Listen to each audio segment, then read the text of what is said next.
Kiitus Jumal. Räägime siis Jumala otsimisest.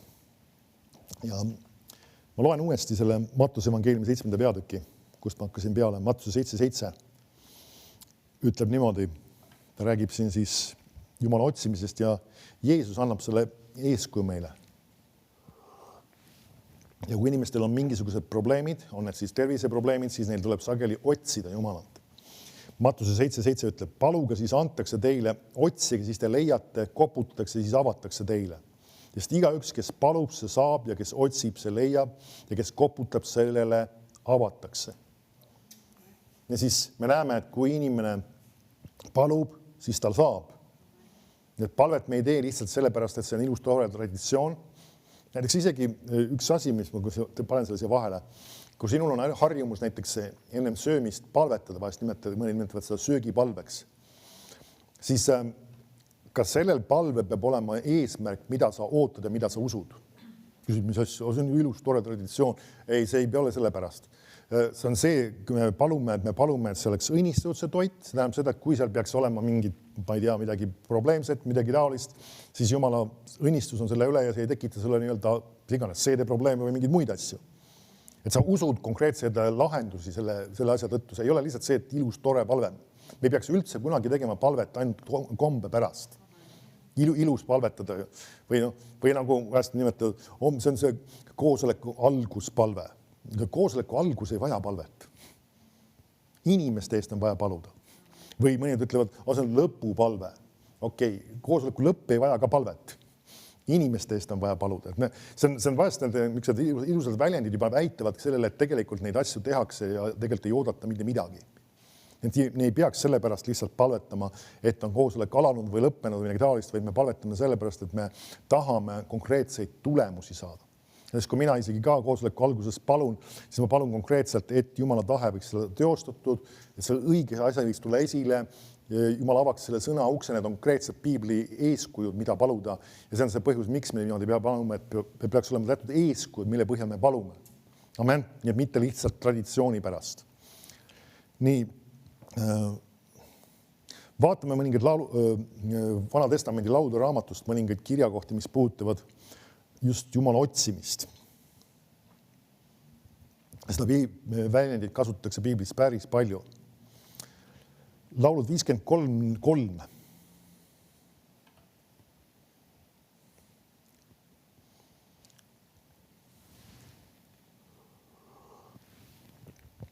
Ja see, et see Vanas Testamendis ei tähenda seda, et see nagu oleks tänasel päeval ebaoluline. Ta ütleb, et Jumal vaatab taevast inimlaste peale, et näha, kas on mõistlikku kedagi, kes otsib Jumalat. Kas sa märkad, kas on mõistlikku? Et kui sa tahad olla mõistlik inimene, ehk siis mõnes mõttes võiks öelda ka tark inimene, siis sellega peaks kaasnema see, et sa otsid Jumalat. Nüüd üks asi ka, kui ma kasutan seda väljendit otsima, siis see räägib ka sellest just, et sa paned nii-öelda maha selle positsiooni, ma tean kõik, ma tean, mis peaks tegema, ma tean, mismoodi peaks tegutsema. Nüüd see on üks viga, mis vahetevahel inimesed ka just seoses tervenemisega teevad, et kuna neil on mingisugune informatsioon olemas, kuidas tervenemist kätte saada ja kuidas seda vastu võtta, ja nad arvavad seda, et nagu öeldakse, nüüd kui ma selle printsiibi rakendan, tulemus tuleb.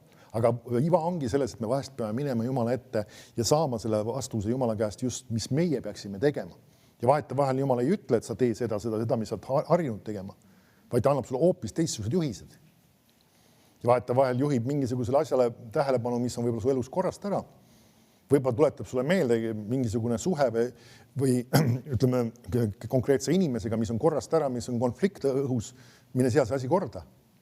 Ja kui see asi korda ei saa, siis nii kaua, nagu öeldakse, see lahendusi ei pruugi tulla. Nüüd või vahetevahel võib olla ka mõningad asjad, mis me, üks tarkus on ka tegelikult seda jälgida, mida me räägime. Just ka selles mõttes vahetevahel me anname hinnanguid mõnele, kas Jumala sulasele, mõningatele asjadele, mis keegi on teinud või öelnud. Ja see võib olla üks asi, mis võib olla meie jaoks takistuseks. Et mingi ime või asi ei sünniks ja vahest on vaja lihtsalt meelt parandada selle kohtas, et Jumal, anna mulle andeks, ma andsin selle inimesele hinnanguid, nii-öelda kritiseerisin või halvustasin teda, aga see ei ole minu asi sellega üldse tegeleda. Ja tegelikult üks tarkus on see, meie asi ei ole üldse kedagi kritiseerida. Nüüd saame aru, kui keegi on vaimuliku juhi positsioonis, siis teatud kontekstis tal on vaja vahest mõningaid inimesi korrigeerida. Ja vahel on vaja ka või mõningaid asju või isegi võib-olla avalikult isegi välja tuua. Sest me näeme ka Paulus, ta tõi välja konkreetseid inimesi, nende probleeme, kes nii-öelda olid tekitamas kas probleeme või lõhesid või valeõpetust levitamas, ja ta nimetab konkreetselt ja korrigeerib neid asju avalikult. Nüüd see situatsioonis on see vajalik. Ja see ei olnud see, et ta lihtsalt halvustas neid inimesi. Ei, see ei olnud see oli vajalik lihtsalt. Nii et me peame aru saama, teatud situatsioonis on vaja inimesi korrigeerida. Teatud mõttes on ka vaja nii-öelda õigel viisil nagu ka kohut mõista. Mõni ütleb, et me ei tohiks teiste inimeste üle kohut mõista. See on üldreeglina, aga on teatud situatsioonid, kui me peame nagu oleks Jumala plaani ja Jumala tahte kuulutama välja, aga samas, kui ütleme vaimuliku juhina, sul tuleb vahest asjadele anda hinnanguid. Et me näeme, Paulus tegi seda teatud situatsioonides väga konkreetselt ja väga karmilt isegi. Nii, vaatame veel, mida laulude raamat 34.5 ütleb. Jälle räägib Jumala otsimisest.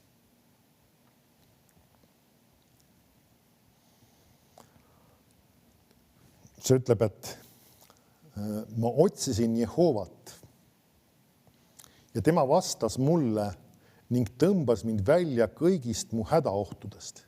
Kas sa märkad, sellel Jumala otsimisel olid, mis asjad? Tulemused.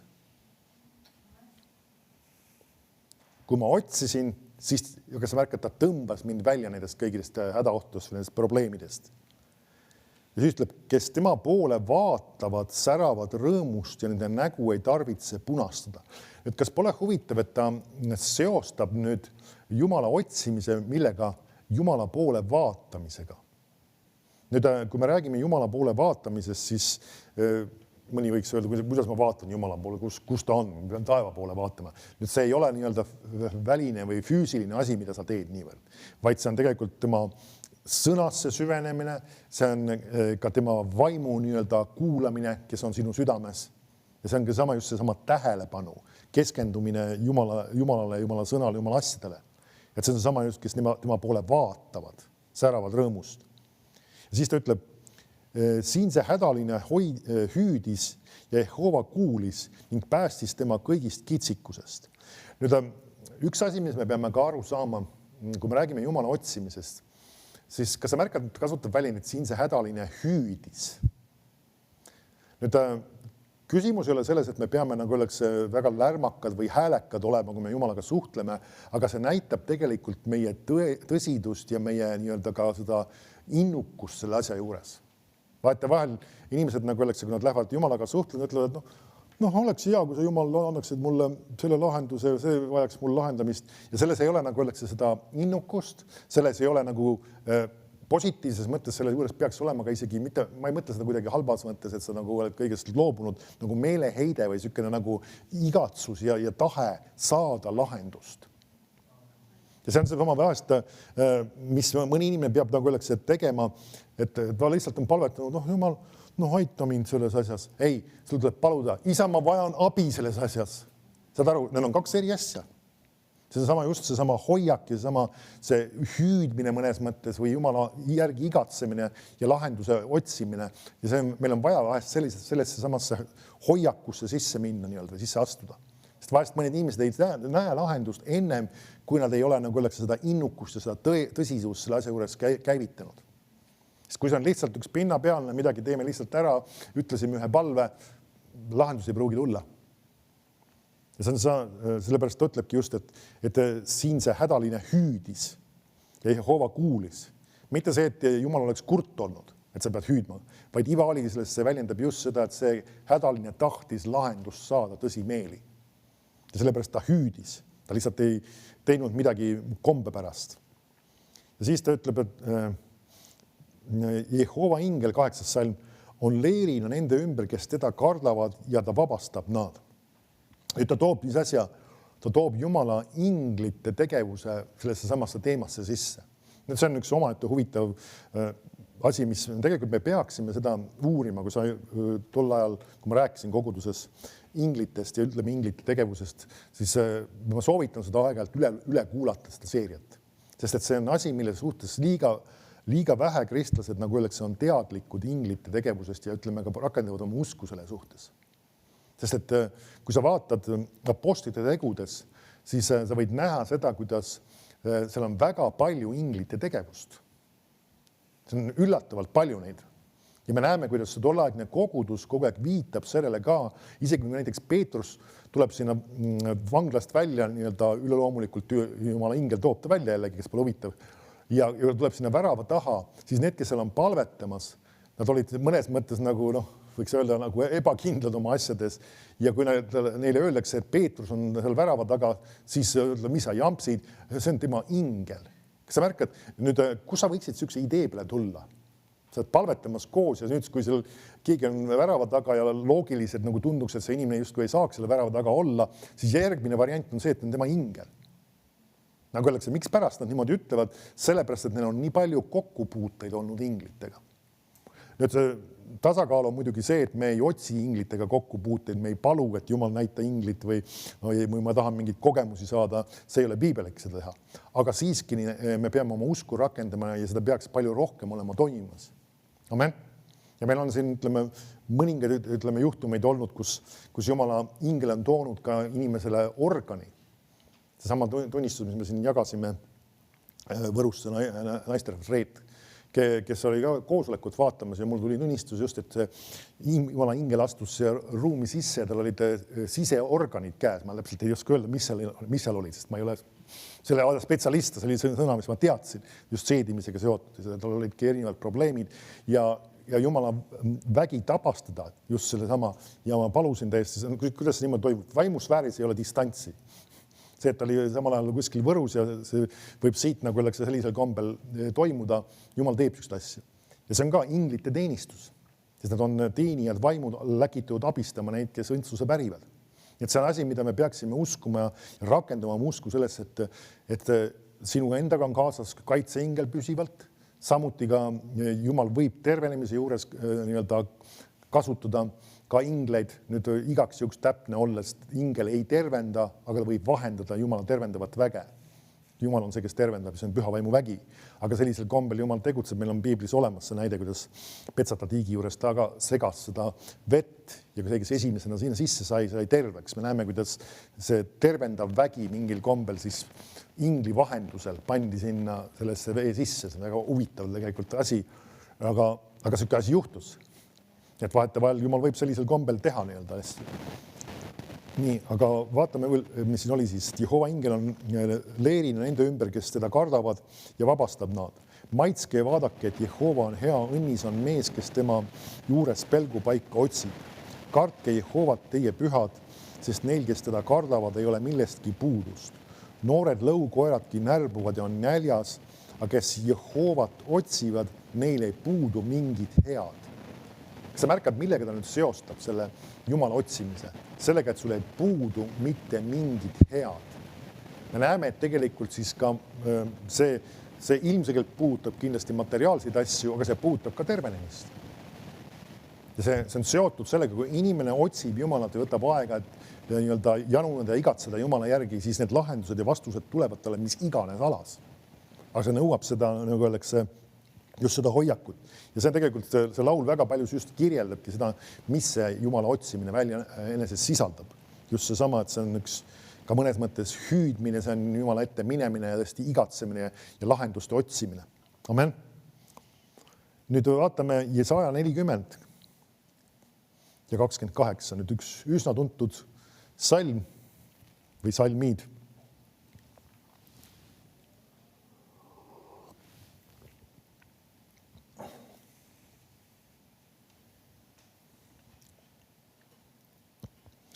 Ja ta ütleb, kas te ei tea, Jesaja 40:28 siis, kas te ei tea, kas te ei ole kuulnud, igavene Jumal Jehova on maailma otste looja. Tema ei väsi ega tüdi, tema mõistus on uurimatu. Tema annab väsinule rammu ja jõuetule palju jõudu. Poisid väsivad ja tüdivad küll, noored mehed koguni komistavad. Aga kes ootavad Jehovat, saavad uut rammu, sest need tõusevad tiibadega üles nagu kotkad, nad jooksevad ega tüdi, nad käivad ega väsi. Nüüd üks oluline element on siin, mida siis on tõlgitud meil siin, kes ootavad. Nüüd, kui sa otsid selle algteksti sõna välja, siis erinevaid tõlkeid vaadates võiks samamoodi tulemusteni jõuda. Seda sama sõna võib ka tõlkida kui otsima ja ka igatsema. Siis, kes ootavad ehk otsivad ja ka igatsevad Jehova järgi siis või Jehovat, saavad uut rammu. Ja me näeme seda, et tegelikult Jumala otsimine toob mis asja jumaliku jõu ja varustuse sinu ellu. See toob ühe värskuse. Me teame seda, et võõrastes keeltes palve on väga oluline asi, aga me näeme seda, et kui sa oled ühe otsiva hoiakuga, otsid Jumalat, siis see toob sinu ellu värskuse. Ja just see, et kui sa oled nagu mingil kombel tühjaks väänatud või kurnatud, tühjaks jooksnud, siis see on see, mis toob sulle jõudu. Ja meil peab olema see harjumuspärane asi, mida me teeme. Vaatame korra veel, lähme laulud 63.2. Vanas testamendis on päris palju selliseid kirjakohti, mis sellega tegelevad.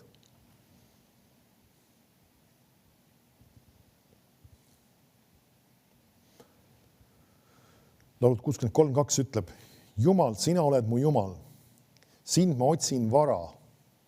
Sinu järele januneb mu hing, sind ihaldab mu ihu kuival ja põutsel maal, kus pole vett. Nüüd, millest räägib see väljend vara? Nii mõni ütleb, meil peab vist hommikupalve olema. Ja ma tean, mõned kogudused on ka väga hoolsad ja teevad seda ja nüüd ma ei ütle, et see vale on oma olemuselt, aga küsimus ei ole niivõrd selles hommikupalves kui sellises, vaid küsimus on selles prioriteedis, mis on sinu jaoks oluline, mida sa pead tähtsaks, millega sa päeva alustad. Ja vahetevahel me võime teha, nagu öeldakse, mingid hommikupalveid ja asju, aga kui inimesed kohale ei tule, ma ei ole õidig üritanud seda tehagi, ma otseselt ei ole südamesse. Sest et kui me räägime üldse palvest, siis palve küsimus ei ole see, millal sa palvetad. Mõned kogudused teevad ööpalveid. Nagu tuleme kõik ööseks kohale ja kogu öö palvetame. Nüüd mina ütleksin selle peale, see ei ole väga praktiline, kui selle spetsiifiliselt ei ole vajalik. Meil on näide piiblis ööpalvest. Jeesus palvetas Getsemani aias ja see oli öö. Miks ta palvetas öösel? Sest et järgmine päev oli see, kui teda risti löödi. Tal oli, nagu öeldakse, vaja, nagu öeldakse, selleks kõigeks valmis olla ja see Jumala arm ja Jumala varustus tema jaoks pidi jõudma temale kohale. Tal ei olnud, nagu öeldakse, veel aega mitmeid kümneid päevi või lihtsalt palvetada. Tal oli vaja palvetada, sest see oli pakiline. Ja sellises kontekstis, kui see asi on pakiline, saad aru, et see on väga vajalik ja see on praegu vaja paluda, siis on see täitsa omas kohas teha ööpalvet nii-öelda. Aga kui see tehakse lihtsalt palve pärast, tõepärast, et nüüd teeme, kõik koguneme öösel ja palvetama, siis ma ütleksin, et seal magad nagu nii järgmise päeva maha, et nagu teeme targasti, teeme ühe päevapalve. Tuleme kokku, palvetame, oleme innukad selle asjaga.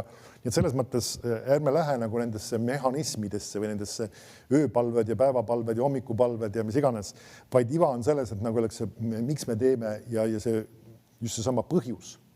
Vahetevahel inimesed, ütleme, üritavad seoses palvega üldse igasuguste välistesse asjadesse väga palju tähelepanu panna. Mõned mõtlevad seda, et sa ei ole piisavalt vaimulik, kui sa ei põlvita talvetades. Nüüd see ei ole vale seda teha, aga see peaks ka jälle lähtuma sellest, et see väljendab sinu igatsust ja sinu innukust Jumala järgi. See on piiblis sees see žest, aga nagu öeldakse, et sa tead, nagu, miks sa seda teed. Vaatame korra laulud 22-27.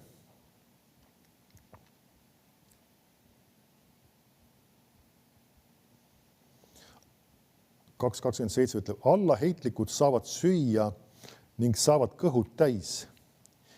Jehovat kiidavad, kes teda otsivad. Teie süda saagu elavaks igavesti. Kas sa märkad jällegi, millest ta räägib? Jumala otsimisest. Ma loen siin veel paar tükki. Laud raamatu 27.8. Laud 27.8 ütleb. Minu sõna on see, mida mu süda ütleb. Otsig mu palet, siis ma otsisin Jehova sinu palet. Nüüd, millest ta tegelikult räägib? Ta räägib ka sellest väga paljust, et ta ka nagu tunnistas ja õhutas ennast üles seda tegema. Nüüd saame aru, see on teatud kontekstis, see nõuab sinu aega, see nõuab aja reserveerimist, see nõuab aja kõrvapanemist, see nõuab ka sageli seda, et sa mingid asjad näetad nagu kõrvale ja mingid asjadega sa praegu ei tegele. See ongi seesama vahetevahel, see otsimine just ongi see, et ma panen kõik muud asjad kõrvale. Ja see on meil asi, mis me peame tegelikult ka harjutama. Tänasel päeval meil on väga palju nii-öelda, kuidas me ütleme siis, meediat, mis üritab uksest ja aknast sisse tulla ja tegelikult ta lihtsalt ise ei tule muidugi. Sina lased seda sisse. Ja sa pead, nagu öeldakse, seda sageli valima ja vahest selle enda jaoks kas välja lülitama, kõrvale panema. Sest näiteks isegi mõningad asjad, ma annan sulle mõned praktilised soovitused, et nagu öeldakse, ütleme, ma nimetan seda meediaks, see ei ole olnud meedia tegelikult, see on palju, väga palju igast muud sükest nii-öelda, ma nimetaksin müra. Kui sul on mobiiltelefon, siis ma ei tea, kas sa oled märganud, see on hästi praktilised soovitused, see ei ole nüüd ükseselt jumala sõna, siis kui sa paned uue äpi endale mobiiltelefoni, siis enamasti on niimoodi ehitatud ülesse. Kui sa selle installeerid endale, siis plaksti automaatselt kohe nii-öelda vaike valikutena, tal on igasugused märguanded peal. Kui sa paned mis iganes, ma ei tea, esimest korda endal Messengeri näiteks mobiili, siis kohe tal on kõik märguanded peal, see, et ta nagu oleks, nii kui keegi sõnumi kirjutab, kohe ta teeb plinn ja mingisugune ümmargune aken hüppab sulle ülesse ja tegelikult kõik, enamus teistega on ka samamoodi. Ja kogu aeg nad tahavad kõik sulle märku anda. Ja kui sa ei võta neid märguandeid maha, siis juhtub sulle lõpuks see, et sinu mobiil muud ei teegi kogu aeg ainult plõnnib ja plirtsub ja plärtsub ja teeb midagi, annab sulle kogu aeg märku. Et sa pead enda jaoks tegema kindlaks, mis on sinu jaoks olulised, mida sa pead teadma. Ja mina olen võtnud enda jaoks suurema osa nendest märguannetest maha. Ja sa ütled, no aga mõni inimene tahtis mulle midagi kirjutada. Nüüd, kui me ütleme selle peale, me ütleme paljud üles kasvanud niinimetatud nõukogude ajas, kus telefon oli juhtme küljes ja seina küljes kinni. Ja kui kellelgi tahtsid helistada, siis ta pidi olema kodus, selles samas kodus, kus tal telefon oli seina küljes selle juhtmega kinni, sellel kellaajal, kui sina helistasid ja saadi ka niimoodi hakkama. Ja paljudel ei olnud üldse midagi taskus kaasas. Lapsed läksid õue mängima ja polnud mingisugust telefoni kellelgi kaasa ja elati ja mitte midagi ei juhtunud. Et ei ole sükest asja olemas, et nagu oleks see inimene peab selle asja nüüd saama, sa pead selle saama sekundi pealt kätte ja sa ei pea ka kõigile asjale kohe sekundi pealt vastama. Sa pead ise ka muidugi sellega arvestama, et kui sina näiteks kellegile saadad kas sõnumi või midagi taolist kirjutad, et sa ei saa nagu eeldada, et tema peab sulle nagu oleks lähima 5 minuti jooksul kohe vastama midagi. See ei ole lihtsalt eetiline ja õige seda isegi oodata. Inimestel on nagu öeldakse vabadus ja nii-öelda vastata siis, kui nagu öeldakse, ma saan aru, on erandolukorrad, kus on tõesti asi väga pakiline, siis muidugi on tark otse helistada, kontakti võtta. Aga siiski ära lase teatud asjadele ennast liiga palju häirida. Võtta igasugused plinid ja plõnnid maha või vähemaks teie neid kindlasti vähemalt. Mõned asjad võib-olla on mõttekas jätta, aga mõned mitte. Minu telefon ei plärtsu üldse eriti palju igasuguste asjade peal. Ma võtan kogu aeg neid asjandused maha ja kui mul on vaja, siis ma vaatan, mis seal siis on või mis iganes. Aga et see on selline tarkus tegelikult, et sul oleks nagu oleks rahu nii-öelda liiga palju lisamüra ei oleks nagu oleks juures. Vaatame korra laulud 77.2.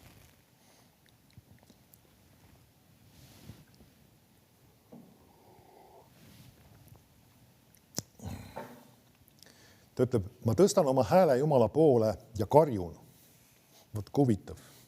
Nüüd see räägib jälle sellest samast, millest ma ennem rääkisin, see sama sükene kirglikkus ja selle tõsine soov lahendusi saada.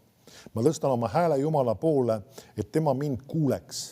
Oma kitsikuse ajal ma otsin issandat, mu käsi on öösel õieli ega tüdi ära, mu hing ei lase ennast rööstida, ma mõtlen Jumalale ja oigan, ma mõlgutan mõtteid ja mu vaim nõrkeb, seela.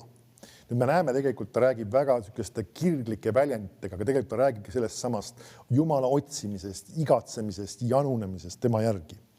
Nüüd vaatame, lähme natukene ka Uude Testamenti, miks sükene hea näide ja see on apostlite 13 ja 1.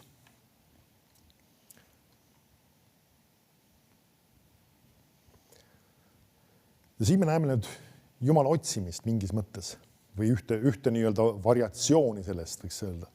Ta ütleb, aga Antiochias olevas koguduses oli prohveteid ja õpetajaid. Me saame aru, et need olid nagu vaimulikud töötegijad seal koos.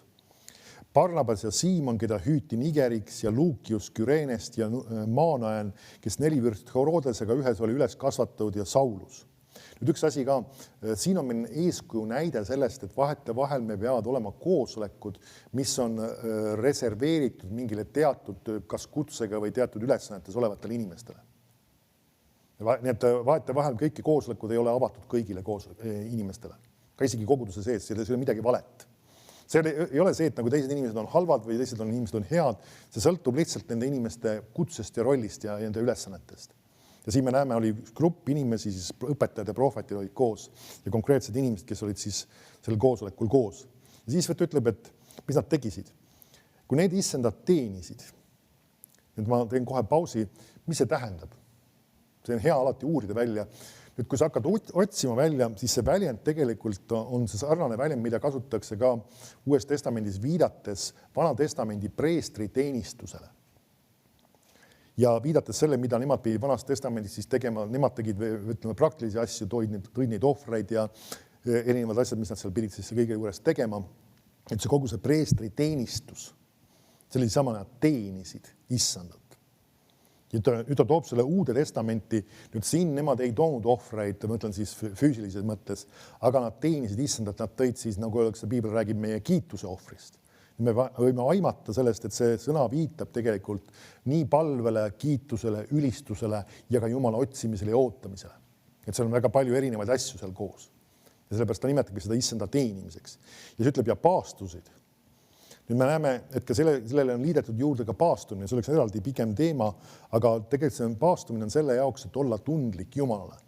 Mitte selle jaoks, et justkui piltlikult Jumala kätt selja taha väänata ja näidata, et ma nälgin, sa pead mulle nüüd lahenduse andma. Et see ei ole see põhjus, miks sa paastud. See on selle jaoks, et su ihu võiks olla nii-öelda pandud vait ja et sa võiksid kuulda, mis Jumal on ütlemas. Ja see on seesama, mis nemad teevad selles situatsioonis. Ja siis ta ütleb, siis ütles püha vaim. Nüüd me ei tea täpselt, kuidas see püha vaim nagu nii-öelda ütles, võib arvata, et keegi rääkis selle prohvetliku sõnana välja. Ta ütleb, eraldage mulle Barnabas ja Saulus tööle, milleks mina nad olen kutsunud.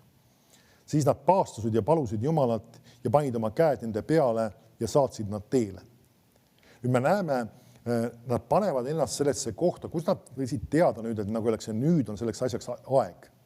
Sest me saame aru, et tegelikult see viitab ka sellele, siin on, kui sa vaatad siin huvitavat asja, mis siin on, see sõnastus on väga huvitav. Eraldage mulle Barnabas ja Saulus tööle, milleks mina nad olen kutsunud. Kas sa märkad, mis ajavorm see on? Ta ütleb, milleks mina neid praegu kutsun. Ei, milleks mina neid olen kutsunud. Järelikult me võime sellest suhteliselt kindlalt öelda, et Paulus ja Barnabas olid juba sellest asjast ka teadlikud. Jumal oli nendele ka rääkinud nende südamesse. Ja nüüd ta kinnitas seda arvatavasti siis ühe prohveti kaudu seda sama asja, seda kutset ja samas sellega tuli kaasa ka see ajastus. Nad teadsid, et see on nende üles, nende roll, aga nagu oleks nüüd tuli see hetk, kus oli ajastus, millal see toimub. Ja see on ka üks asi, vahel me võime kogeda, mis Jumal tahab, et me teeksime, aga me peame teadma seda ajastust. Et see on väga oluline tegelikult. Ja me näeme siin siis nüüd, nad loovad keskkonna, kus Jumal saab rääkida. Mismoodi just seesama Jumala otsimise, Jumala kiituse. Ja see on sama, mis sina pead vahest ka tegema, et saada need vastused, minema Jumala ette, see sisaldab eneses palvet, see sisaldab Jumala kiitmist ja sageli sa saad selles kontekstis ka vastused nendele küsimustele, mis sul on selle tervenemise koha pealt, mis sa vajaksid. Aamen ja aamen.